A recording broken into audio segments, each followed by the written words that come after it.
And lastly, I'd like to explore a little bit about the pharmacy benefit manager bill that we have. This is going to focus on affordability, cost, and access. Specifically, this bill will license pharmacy benefit managers. It will help regulate the way they do business. And you might be wondering, okay, what exactly is a pharmacy benefit manager? Originally, they started out in the late 1960s as someone that would process, a company that would process prescriptions, and that was really what they did. But the scope of what they do expanded.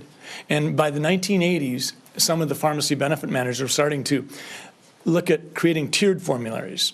It was another 10 or 20 years later where instead of doing tiered formularies, you'd have your pharmacy benefit managers actually excluding drugs. They say, no, this group isn't going to be allowed on our formulary. Within a short period of time after that, they started to say, we're going to be making decisions on the move.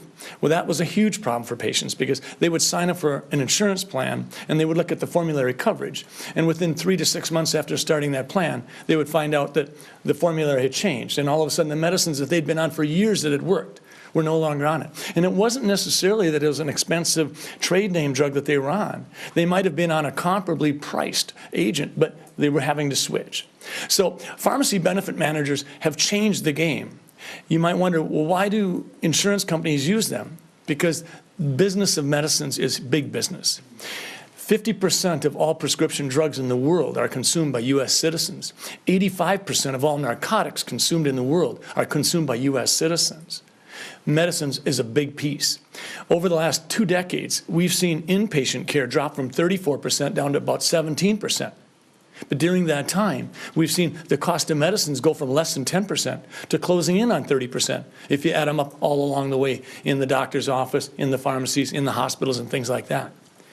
Pharmacy, literally, is a parasite with an insatiable appetite. And if we don't step in, we're not going to be able to fix it.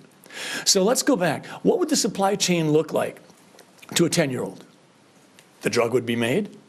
It would be shipped to someone who would then give it to a patient. So if I could, drug is made, distributed to the pharmacy. What's happened? The PBM entered the scene.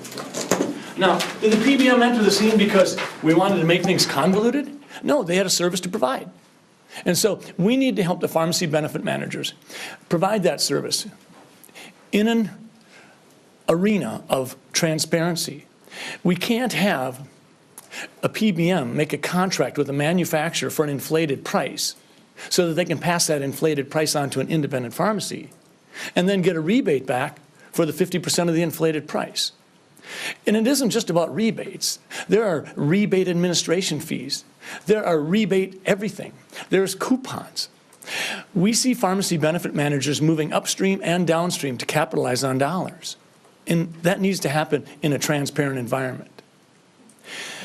Independent pharmacies are often remarkably disadvantaged because PBMs, pharmacy benefit managers, can drive business to pharmacies that they've purchased. They can drive business to specialty pharmacies that they own and that are mail order only. The breadth of what a PBM does is expansive.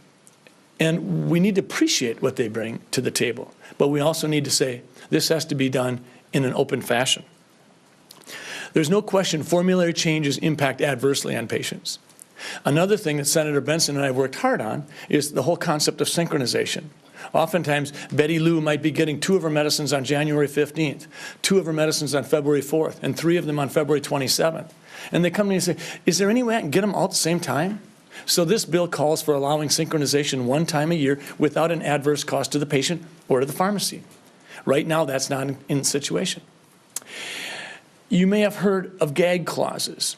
We know there are situations where a patient will go to a pharmacy for a 5-day course of amoxicillin, and they'll put their card on the table and say, here's my insurance card. And the pharmacist says, oh, okay, that's $40. If the patient had asked one critical question and said, if I pay cash for this, what would this cost? It may well be $10. I was in a meeting this morning by the airport, and literally a drug manufacturer representative came to me and said, you know, what you're doing is really important. I went to the pharmacy yesterday to get an antibiotic, and they said it was $30 with my card. And I just happened to ask, just for giggles, what would it cost if I just paid you out of my purse. And they said, well, then it's only 15. This is happening not just once in a while. I have data's all over. 25% of the time, the copay that you use with your card is greater than the cash basis price. So there's no question we can help pharmacy benefit managers do their work in a more transparent environment. That'll be healthier for all of us. At this point in time, I may have said enough about pharmacy benefit managers. I'd like to have us open up for questions, but I would like to say one other thing. We oftentimes forget what the pharmacist brings to the table. They're not just giving you a bottle of pills.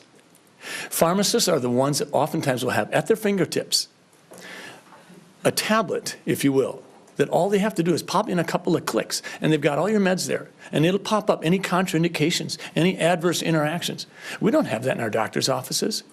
We need to make certain that we're fully embracing all that a pharmacist brings to the team, because it's oftentimes their ability to catch errors or things that hadn't been known. And that's a big part of this bill as well.